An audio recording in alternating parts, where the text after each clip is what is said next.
آج سے کئی سال پہلے میں نے جملہ ایک بینر پہ پڑھا تھا کہ اپنی خوشی دوسرے شخص کے سامنے مت ظاہر کرو، ہو سکتا ہے تمہاری خوشی سے دوسرے انسان کا دل غم زدہ ہو جائے۔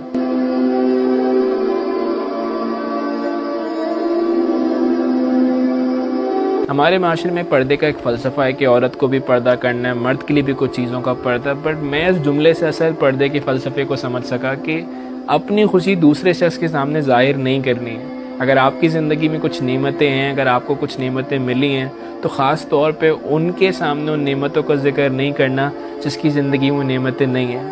مثال کے طور پر اگر آپ کو خدا نے اولاد دی ہے اور صحت یابی کے ساتھ دی ہے، تو آپ نے کسی ایسے شخص کے سامنے اولاد کا ذکر نہیں کرنا جس شخص کی اولاد نہیں ہے۔ ہو سکتا ہے آپ کی خوشی کی وجہ سے، آپ کے خوشی کے اظہار کی وجہ سے اس کا دل غمزدہ ہو جائے۔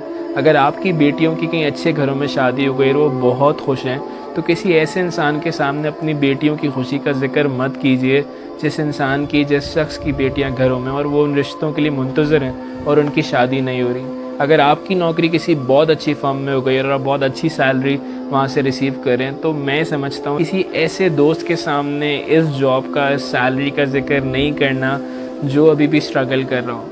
بعض دفعہ ہم یہ نہیں سمجھ پاتے کہ کون سی گفتگو کہاں کرنی چاہیے، کون سے ایکشنز کہاں پرفارم کرنے چاہیے، نہیں چاہیے۔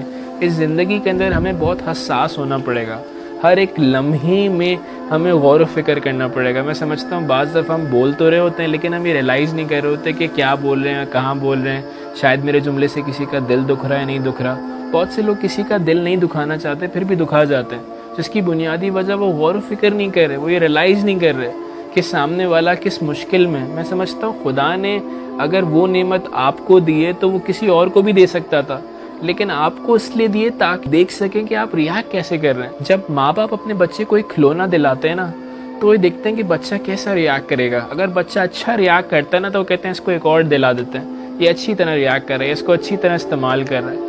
لیکن اگر وہ بچہ اس کھلونے کا صحیح استعمال نہیں کرتا تو ماں باپ اس کو دوبارہ نہیں دلاتے۔ انفیکٹ میں نے حدیث میں ہی پڑھا، جس نعمت کا شکر ادا نہیں کیا نا، مالک وہ نعمت چھین لیتا ہے۔ میں سمجھتا ہوں شکر کی ایک اور کیفیت کا نام یہ کہ آپ اپنی نعمت کو دوسروں کے سامنے اتنا مت ظاہر کریں، خاص طور پہ ان لوگوں کے سامنے جن کی زندگی میں وہ نعمت نہیں ہے۔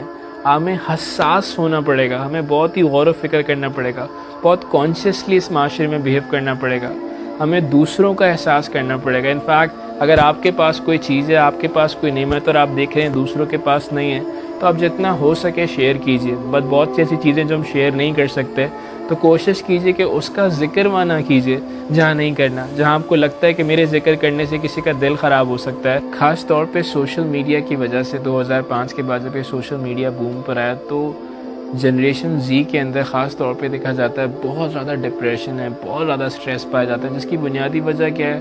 ہم چھوٹی سی چھوٹی خوشی کو اپنے سٹیٹس اپنی فیس بک پہ لگا رہے ہوتے ہیں، اپنی سوشل میڈیا پروفائلز پہ لگا رہے ہوتے ہیں، اور بہت سے لوگ جب وہ دیکھ رہے ہوتے ہیں تو ان کو ڈپریشن ہو رہا ہوتا ہے، یار اس کے پاس تو یہ چیز ہے، میرے پاس نہیں ہے۔ بہت سے لوگ ریلیشن شپ میں فوراً جا کے اسٹیٹس لگا دیتے ہیں، but there lot of people جن کا کوئی ریلیشن شپ نہیں، وہ سنگل ہیں، وہ اور دیکھ کے مایوس ہو جاتے ہیں۔ آئی تھنک یہ بہت ضروری ہے۔ انفیکٹ میں سوشل میڈیا پر بھی مجھے کس طرح بیہیو کرنا ہے، مجھے اس بارے میں بہت کانشیس ہونا پڑے گا۔ کون سی پوسٹ مجھے لگانی چاہیے، کون سی پوسٹ مجھے نہیں لگانی چاہیے۔